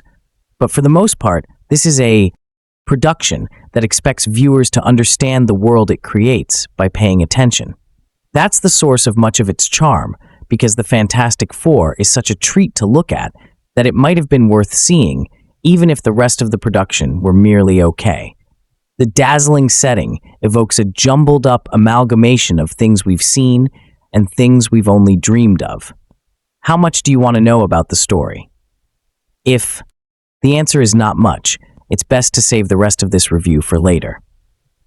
The short version, this is a solid, intelligent, occasionally inspired comic book movie that delivers most of what a popular audience demands from the genre, including interstellar voyages and massively scaled action sequences, plus a little bit more, mainly through thoughtful and grounded lead performances and production design that deserves its own section in this review and gets one further down.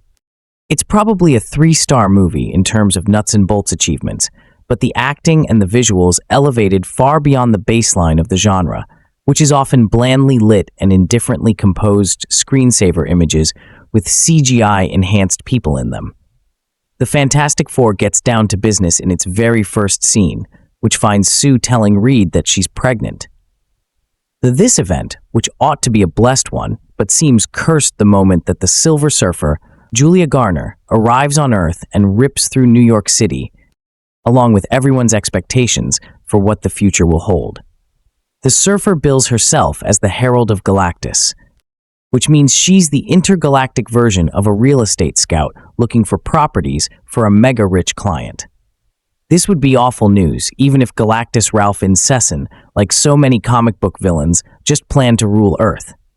Alas, he travels to Surfer-approved worlds in his planet-pulverizing machine and eats them to satiate what he admits is a relentless eternal hunger. But this time, to the quartet's surprise and horror, Galactus proposes a swap. Sue and Reed will give up their soon-to-be son, a superhero in the making, in exchange for not treating Earth the way Cookie Monster treats cookies. Apparently, Big G is tired of a life of perpetually unsatisfied longing and wants to download his personality into the baby, who he says is powerful enough to handle it, and have him take over Galactus, sing, kind of like Get Out and Being John Malkovich, but with planet eating. This story is as old as the story of Abraham in the Old Testament, and possibly older. It summons a primal terror that's embedded more deeply in the human mind than comics lore. The film was directed by Matt Shakman, who has one foot in TV. He produced and directed the Disney Plus series One Division and a lot of episodic television and the other in theater. Shakman founded L.S. Black Dahlia Theater and served as director of the Jeffen Playhouse in Los Angeles for 5 years.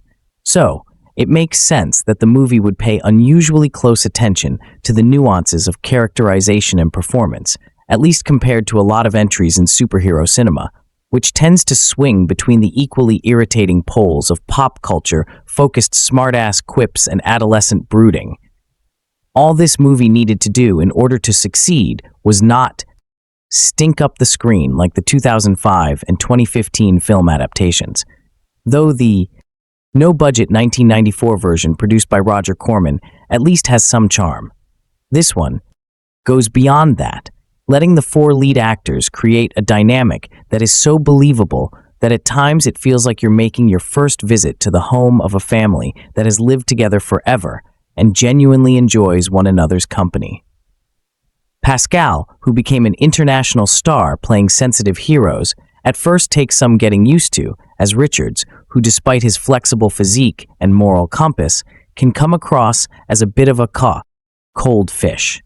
A man who lives in his imagination and has to remind himself that knowing the answers to things is not a personality. But the chemistry between him and Kirby is so strong that you not only believe Sue and Reed's relationship, but absorb their anguish at an obscene proposal that transforms them from heroes to villain in the eyes of a populace that thinks it's worth considering. The deeper the movie sinks into its plot, which boils down to the 4 trying to find some way around giving up the baby, only to have each new plan go wrong and compel them to improvise, the more achingly human Sue and Reed become. There are a lot of tears in this film, and they're all deserved, which isn't to say this is a Forhanka tragedy. A superhero epic with a 9F figure or budget is not going to kill a baby. So, there's a limit to how much jeopardy the script, which has 4 screenplay credits and 4 story credits, can generate and sustain. The extreme emotional stakes are more about defining the major characters as quickly as possible than throwing rocks at them for 2 hours. The Fantastic Four First Steps achieves that so well that it maybe goes too far and becomes a rare example of a movie that prizes momentum to the point where the editing not only gets rid of every T of fat, but cuts away muscle as well. Ben Grimm and Johnny Storm aren't as well defined as Reed and Sue, and the actors are only allowed to give us a taste of who these people are. Despite that, Quinn is convincing as an impetuous and somewhat insecure younger man who is literally a hotshot but has more brains than he's given credit for.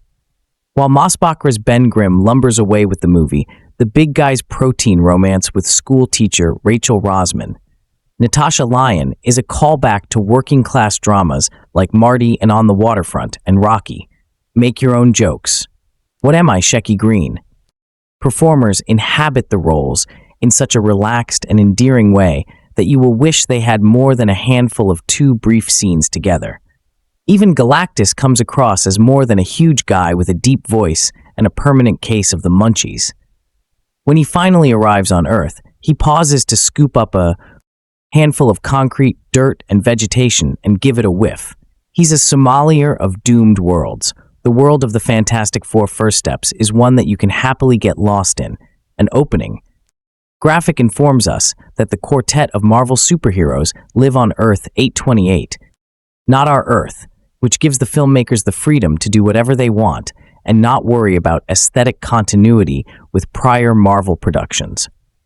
Not only does this decision liberate the story from the tyranny of the continuity police, it results in what might be the best production design by Kasra Farahani, whose big break was the Disney Plus series Loki that I've seen in a studio movie this year. It's mid-century, not in the sense of mid-century modern, although contains plenty of examples from that design school, but in the sense that it combines elements from the 1940s through the late 70s to create a visual potluck, and even stirs in aspirational sci-fi from that time period, like flying cars straight out of the Jetsons and Robot, Butler's HBIE, who's adorable. This is a world in which faster-than-light travel is possible, but the computers used to plot the starship's path look like equipment that might have been stolen from a public high school circa 1983.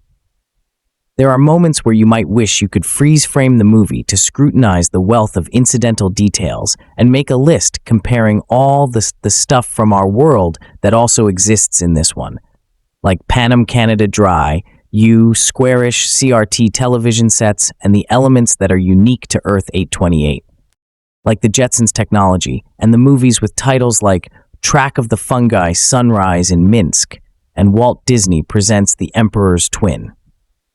The only other drawback, or maybe distraction one, that isn't the movie's fault, is that Brad Bird did his own version of the Fantastic Four in the form of The Incredibles and its sequel, complete with a decades-fusing production design and a superpowered baby, and did it so well that we can't help feeling unfairly that we're treading in familiar terrain here.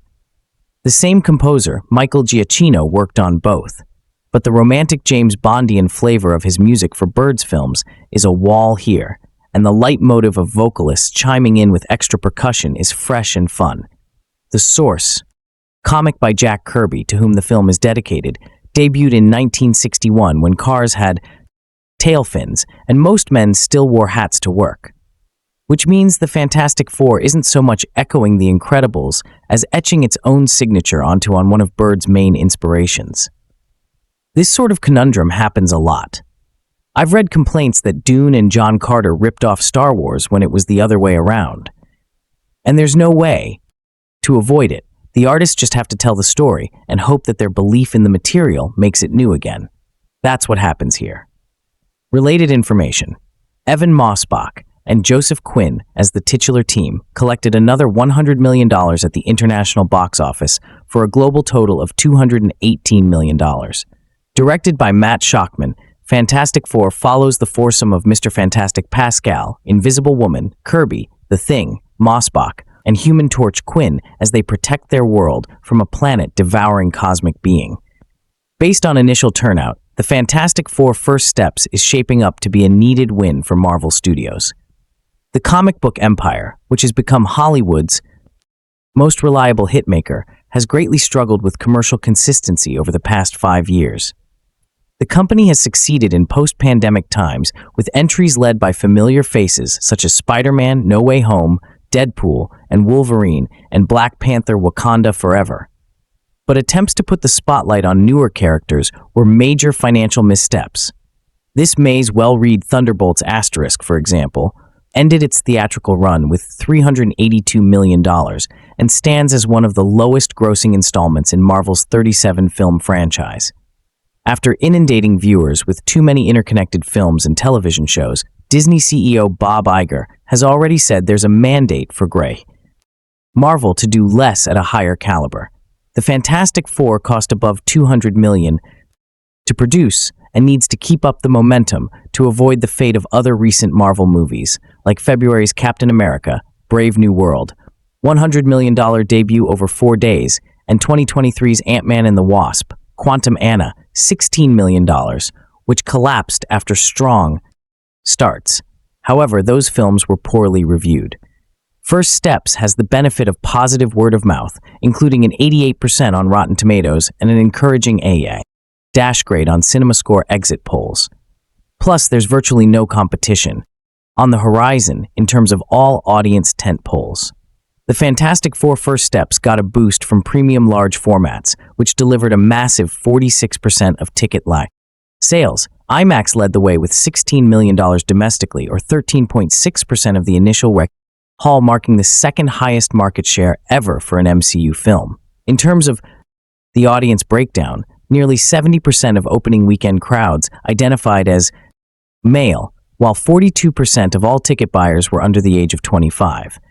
Hollywood has attempted many times to bring the Fantastic Four, known colloquially as Marvel's first family, to the big screen, but none struck the right chord with critics or audiences. The first efforts from 20th Century Fox, which owned the characters prior to the studio's 2019 merger with Disney, were 2 decades ago, with 2005's Fantastic Four, $330 million, and its sequel, 2007's Fantastic Four, Rise of the Silver Surfer, $31 million. Those films starring Jessica Alba and Chris Strang, but critically derided. Meanwhile, a widely panned 2015 reboot with Miles Teller, Kate Mara, and Michael B. Jordan completely fizzled $67 million globally in theaters. Fantastic Four was a modest and struggling superhero series. It just caught up with the biggest and the best, says analyst David A. Gross of Franchise Entertainment Research. Fantastic Four and Superman are performing extremely well. Gross adds, superheroes are showing some swagger, and it's good news for the industry. Third place on domestic box office charts went to Universal's Jurassic World Rebirth with $13 million from $3,550 venues in its 4th frame. The dinosaur epic, which rebooted the long-running property with Scarlett Johansson, Jonathan Bailey, and Mahershala Ali, has grossed $31 million in North America and $718 million globally. Although these are strong ticket sales, it's one of only 3 Hollywood releases to surpass $700 million this year. The latest Jurassic has to the heights of the prior sequel trilogy, all of which grossed $1 billion globally. Apple's F1.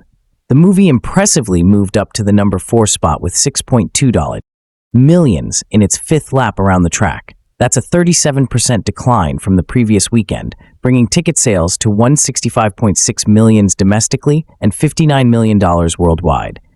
It's a very encouraging result for an original adult skewing property and ranks as Apple's highest-grossing movie by a mile. The racing drama starring Brad Pitt has a high bar to clear in terms of profitability because the studio spent $250 million to produce the film, not including its global marketing efforts. More details of the Fantastic Four First Steps film. The Fantastic Four are easily some of the most beloved characters from Marvel Comics, mostly due to Jack Kirby's designs rather than Stan Lee's writing. Yet, their transition to live-action movies has never been particularly fruitful.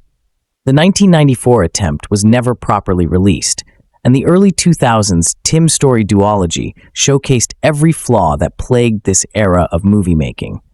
From hollow writing to sexualized female characters, with a good old-fashioned cultural appropriation wedding to finish it off. So, a brand new version with 4 of the most sought-after actors working today, and a fresh-faced director who got Marvel's foray into television off to a brilliant start, all with a brand new visual style.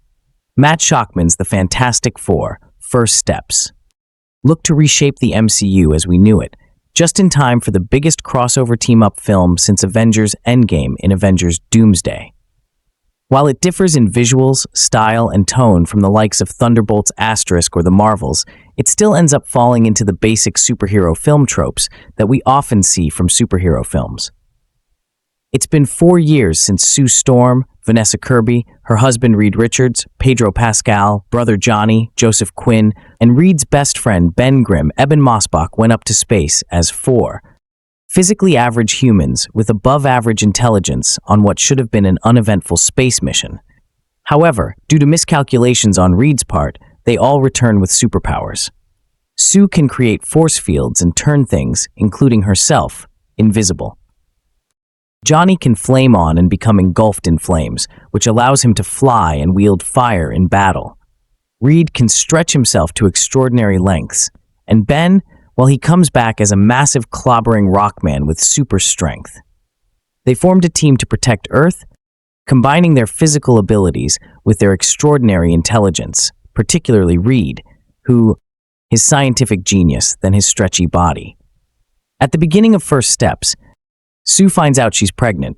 That baby-proofing their Baxter, building penthouse, and assembling a crib are their most pressing tasks. The Silver Surfer descends upon Earth. Now, a sexy naked alien in the form of Julia Garner.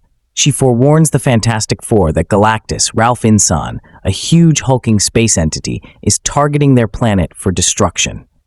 When the team pays Galactus a visit on the ship he resides on, he reveals that the only condition that could stop his grand plan would be for Sue and Reed to give them their unborn child, who Galactus can detect will have cosmic abilities more powerful than his parents.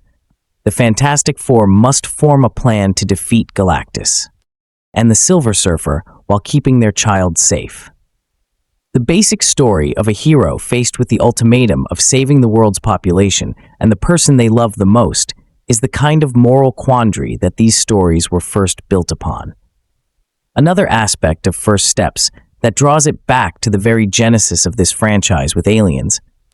Multiverse, more big bads than the Bond series and superhero team-ups. First Steps is both a refreshing and basic return to the foundational narrative sentiments of superhero stories.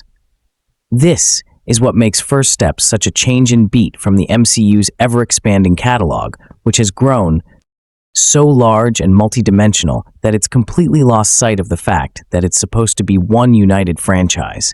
It also makes the film narratively overly familiar. At 2 hours, it runs on the shorter side of superhero films, and its meat and potatoes plot from a 4-person writing team leaves little space for much thematic exploration. Thunderbolts Asterisk did a fairly commendable job of diving into the mental weight of being a superpowered person. While James Gunn's Superman didn't try to hide its commentary on the Israel-Palestine conflict here, First Steps doesn't have much to say except stick together and everything will be okay. This extends into the dialogue where everyone says exactly what they're thinking, right on the nose. You're pregnant, but we've been trying for 2 years. Oh no, if we don't do that now, we will die. I'm paraphrasing, but First Steps is packed with these kinds of lines that make it feel like it's from a foregone period of filmmaking and not in the way it wants.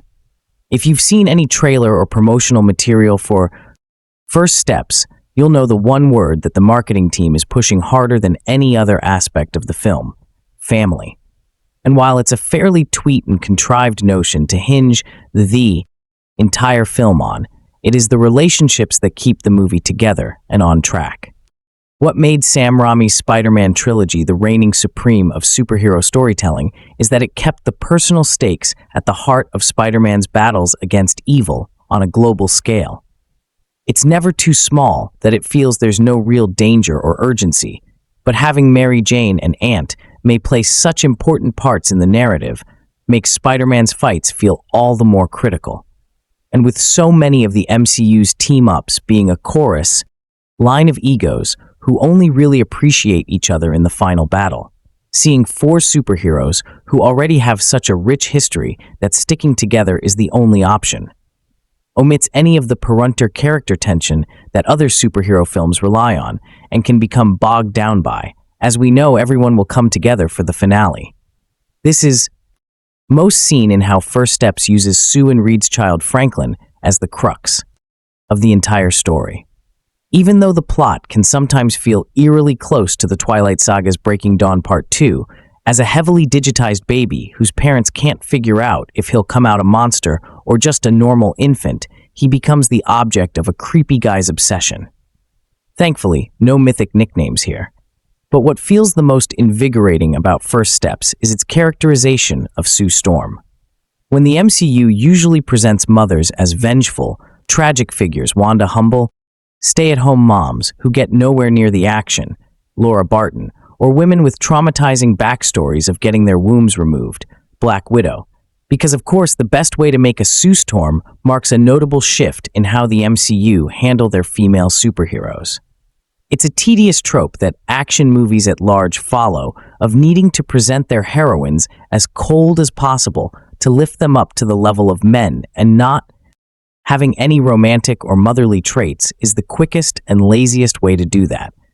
Here, Sue, unlike her 2005 counterpart, who was forced into submission by an objectified Jessica Alba doing her best, is given more character depth than any of her male cohorts, never being defined by motherhood, but not robbed of the emotional intelligence that relationships like marriage and parenthood grant a person.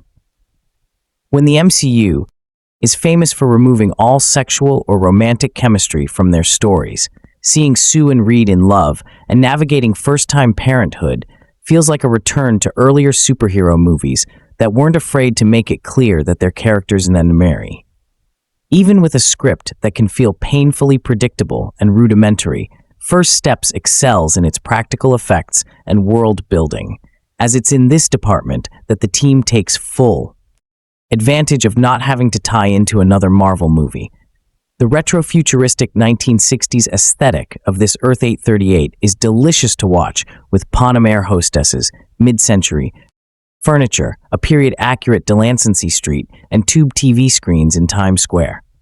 It's a Marvel world like we've never seen before, making First Steps easily the most aesthetically stylized film of the entire franchise. Kirby is also an impressive addition, making him a lovable sidekick that brings levity to the team's dynamic without the help of a recognizable human voice. The sequences of the team in the Excelsior have a campy Star Trek flair to them, and it's nice to see a Marvel film putting thought and craft into production design and props. However, this is probably also why the CGI feels dated, as the up-to-date SFX look out of place with the mid-century aesthetics. The Twilight comparison goes further in how digitized baby Franklin looks, a male, less doll-like version of poor O. Renesmee. The New York fight scenes remain pretty dull in comparison to the MCU's usual grand battles. Matt. Shakman's direction feels much more at ease in smaller sets with dialogue-centered scenes. When it comes to the four embarking on other planets or taking on a villain taller than Godzilla, Shakman's direction loses its grip on the chaos, and the action becomes messy and hard to follow. The team very nearly got the cast of First Steps completely right. Pedro Pascal, the inescapable it-man of the past 3 years, easily slips into a role a far cry from The Last of Us Joel. Yes, he's a heroic, at first reluctant, but lovable father. Yet, he brings to life a more subdued but still impassioned Reed Richards. The film makes the clever choice not to present Reed as the leading hero of the four, but the introverted backbone who prefers science over fighting, and will do anything to protect his tribe. Ebon Moss-Bachrach, who easily has the most work to not do here, makes great use of vocal cues and facial expressions to bring in a sense of humility and tragedy to Ben, despite the film gliding over his backstory of struggling with his appearance. Sadly, Joseph Quinn as Johnny Storm doesn't fare as well as his castmates. Quinn is a charming, gifted, and empathetic actor, elevating a largely non-speaking part in a horror alien film into an affecting portrayal of grief and hopelessness amidst the end of the world. And coming into a universally beloved show 4 seasons in and instantly becoming a fan favorite is no easy feat. But Quinn's particular brand of endearment doesn't suit the lovable hemo that is Johnny Storm. And Quinn's portrayal is the only one that feels weaker than in the 2000s movies, as Chris Evans' obnoxious fuckboy version brought way more fun to the hollow script. Quinn is heavily relied on to provide comedic relief with quippy one-liners and ill-timed jokes. But here's something overly serious and earnest in Quinn's performance that makes these moments fall flat No knock on Quinn's abilities, but his acting sensibilities may not suit the big bad world of green screen filmmaking. Vanessa Kirby, unsurprisingly, steals the show, not just because of her talents, but because the movie lets her. Instead of fighting for space in a room full of men, Kirby is given the space to make Sue the true center, not just emotional heart, a compliment that feeds into the stereotype that women are only good for feelings of the story. Yes, she brings the warm emotionality that keeps the film's themes of family and togetherness in focus, but she's also a balanced, fair, and dynamic leader. Kirby never falls into the trap of making Sue overly acerbic or removed to appear impenetrable. It's a hopeful signal of what women can do in superhero movies, and more importantly, what studio heads are willing to let them do. Ralph in Essen isn't recognizable visually, but his low-resistor, raspy voice, the closest to Alan Rickman's as you can get, is used to great effect. And Julia Garner, while looking like a Bond girl who got drowned in silver instead of gold, is still able to make the Silver Surfer into a tragic figure through her facial expressions. The fantastic first steps successfully invigorates the MCU, but it's not the tectonic shift that audiences thought it would be. The 60s aesthetic is a fun change of pace, but it more so serves as a holiday from the usual MCU beats rather than a direction-shifting renewal. It'll be interesting to see how Marvel will combine this world with the grittiness of the new Avengers. But beyond visuals, First Steps not only doesn't do anything new with the superhero genre, it returns to the very basic foundations, which makes it a great tribute to what Jack Kirby and Stan Lee first created 6 decades ago. But if you're thinking this will be a game changer for the MCU or superhero films in general, you got the wrong team. Few information about this film. Just when life is going well, it throws you a bad curveball, you get laid off, or you break up with your boyfriend, or maybe a gigantic planet-eating creature shows up and decides your planet is next on his menu. So it is for the Fantastic Four on Earth 828. It's been 4 years since the fearsome foursome scientist Reed Richards, his wife Sue Storm, and her brother Johnny, and Reed's best friend Ben Grimm went into space tangled with some cosmic rays and came back different. Reed now can stretch like a rubber band. Sue can turn invisible and can generate force fields. Johnny can ignite his whole body and fly. And Ben, well, he looks like a walking pile of granite these days. Not great for Ben's dating life, but his tough height and super strength do come in handy. In fact, all their abilities have done that. This corking quartet has saved the world plenty in the last 4 years. No wonder folks love Meso. And now, after years of trying, Reed and Sue are pregnant. Yep, life is just dandy. For the Fantastic Four, never been better.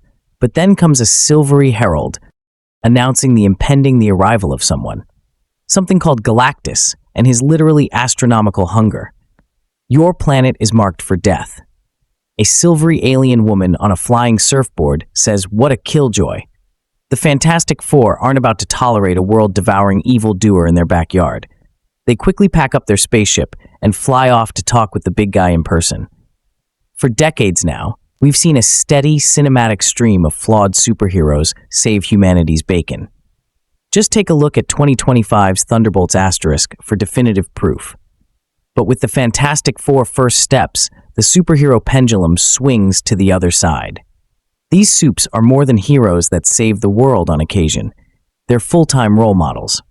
Reed tries to teach classrooms full of kids something about science, even if the kids themselves just want to see something blow up. Ben entertains a bevy of school children by hoisting a VW Beetle over his head and returns it to its parking spot with nary a scratch. And Sue, well, all Sue did was get the world's governments to enter a global disarmament agreement, achieving world peace in one's spare time. Yeah, not too shabby, Sue. But they really shine when faced with some sort of supervillain. And even though none of them have ever encountered an antagonist who's the literal and existential size of Galactus, they're determined to save this little world of theirs. "We will protect you," Reed says to the world. And he means it. even if he's not quite sure how. But it's worth noting that these aspirational superheroes inhabit a better world than we do, too. It's a not alternate universe without snarky social media or crankish conspiracy theories. A world where leaders can be trusted, and so for the most part they are. And when Reed asks the people of Earth to sacrifice for a greater good, they buy in without hesitation. The planet seems powered by optimism and idealism, the sense that, hey, we can make the world a better place if we just work together. And the bedrock of all this community, high-flying heroism. First Step suggests it's family. We see that the Fantastic Four's familial bonds are huge elements in both doing good and being good. Sue suggests that the greater worldwide community is a family of sorts too, and as such, they'll do whatever they can to protect each other. Family is about connecting to something bigger than yourself, she says, and when you're dealing with a threat as big as Galactus, you need that family in your corner. I like that quote from Sue. It's a nice message as far as it goes, but it does hint at the movie's underlying humanism. God won't save us from Galactus. The film seems to say, we must save ourselves. That said, we do see some evidence of faith. As Galactus draws closer, Ben visits a synagogue where his would-be girlfriend serves. When the woman asks Ben if he's there for spiritual reasons, he says no. He just wanted to see her. But plenty of other people in the synagogue are there to spend what might be their last hours with their God and their community. Galactus is called a god or godlike entity a handful of times, and we learn that some people around the globe have created a Galactus cult. An announcer wishes the Fantastic Four good luck and Godspeed when they're about to take a trip into space. The phrase heaven and earth is repeated a few times. In a post-Reddit scene, we learn that a 5-year-old child enjoys hearing his mother read Charles Darwin's The Origin of Species out loud to him. Johnny is drawn to the Herald of Galactus, known to Marvel fans as the Silver Surfer, and refers to her as a naked spacewoman. At one point, Reed says, "I don't think she was naked," adding that she was likely wrapped in some sort of space polymer. Still, you can understand why Johnny described her as such, even if the overall effect is more like that of an undressed silvery Barbie doll. Johnny calls the Silver Surfer sexy a time or two. When Sue reveals that she's going to have a baby, Reed notes that they conceived after they stopped talking about trying to get pregnant. Talking was not the most important part, Sue says with a smile. We see the two gently kiss on occasion. Johnny likes to play the field, the film suggests, and he seems to be something of a sex symbol. One advertisement, a riff on a famous Coppertone ad, depicts a dog pulling down his shorts to reveal his tan line and a small part of his bum. Superhero movies are violent, and you'd expect that one featuring a world-devouring monster would be especially so. And yes, the Fantastic Four First Steps unleashes its fair share of mayhem. But compared to most other superhero movies, this one feels surprisingly bloodless and nearly free of fatalities. Property damage. That's another matter. We do hear about Galactus' previous planetary conquests. He's devoured at least 5 known worlds and probably more, destroying countless lives on each. Johnny says that the world's inhabitants all begged to be spared. And we hear an audio recording of their pleas, but to no avail. The Silver Surfer literally tries to yank Sus' baby out of the womb. Though the scene is not particularly graphic, the surfer can pass through surfaces and her hand simply passes through Sue's abdomen without finding her unborn Corey.